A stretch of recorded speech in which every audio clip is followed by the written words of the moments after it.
Okay, so welcome back to our series of Meet the Speakers, where we're interviewing those that are presenting at the 4th Annual CAV Forum to be held this year, 21st through the 23rd of October in Geneva. And today I've got great pleasure in speaking with Chris Bolin from the United States Department of State Armoured Vehicle Program. Good afternoon, Chris, or good morning to you. Morning where you are, afternoon where I am. Good morning, Rob. Thanks for having me. That's great. Excellent. All right, Chris, why don't we just kick it off and give us a brief background of yourself and also the work that you do, the role that you play there with the Department of State. All right. Yeah, thank you. Again, thanks for having me. So we won't go back too far. We'll go back a few years. So about my first introduction to any quality assurance. I started up in the oil fields of Alaska on the North Slope. Did some welding and non-destructive testing was kind of my initial steps into getting into kind of quality assurance, quality compliance. After that, I spent about 10 years up there, and then COVID hit. So I decided to look for a new job in Virginia where I was living, and found the DAV QA position, jumped on that, and been there ever since. It's a pretty good program. Like I said, I've been there. This year will be 5 years.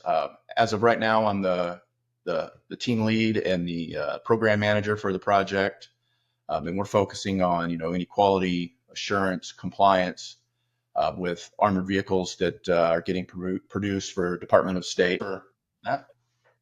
Yeah, look, a great background and a critical function that you provide, certainly on behalf of your principals, the DAV, the State Department's Armored Vehicle Program, but also then as part of it like an auditing type process for your suppliers, which we'll talk about in a minute.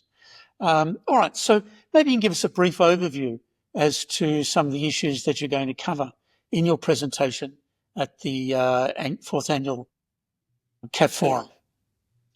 Yeah, so we're looking at discussing kind of our initial builds, first article process, the DOS inspection steps. So we've got 5 of them. Steps 1 through 4 are done at vendor facilities, and they're to make sure that we're in compliance with OSPB compliance procedures that were enacted about in 2020. So it's a relatively new process.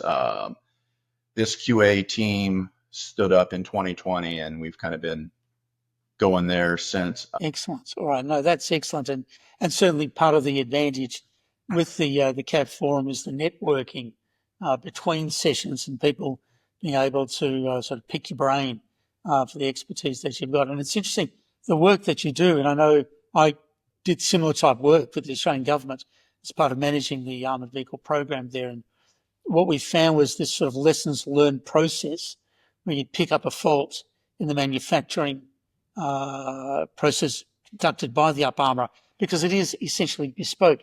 Every vehicle is unique. It's built to a system, it's built to a process and to a specification, but each individual vehicle is individually built. And so learning about some of the aspects that don't quite go right and feeding it back into the system to improving it and avoiding the same problems is certainly one of the great challenges. So really, in regard to that, what do you see as sort of some of the big challenges that you find in the work that you do there for the Armoured Vehicle Program? Well, kind of like you were starting to go into that they are a custom built vehicle. They're not, one of them's not the same as the other, but they need to be as close as possible. And a good quality assurance checklist, final checks,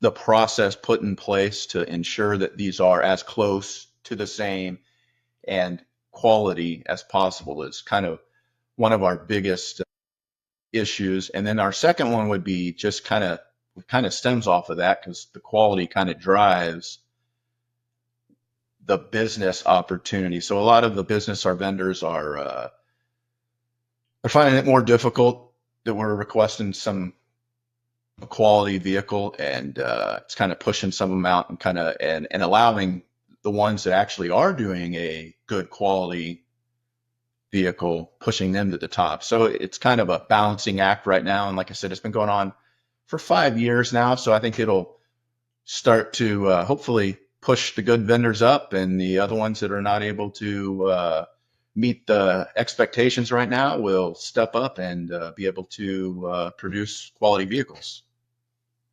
Indeed. And look, it's a great benefit by having the quality assurance process, whereby in fact that you pick up the problems before the vehicle goes out in the field. Because once it's in the field, it's much harder to fix than it is to rectify there in the factory. Excellent. All right. Yes, sir. All right. Look, good. Thank you so Actually, much, all over the Colin. world. Indeed.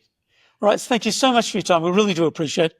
And we look forward to seeing you and Brady in Geneva for the 4th Annual CAV Forum.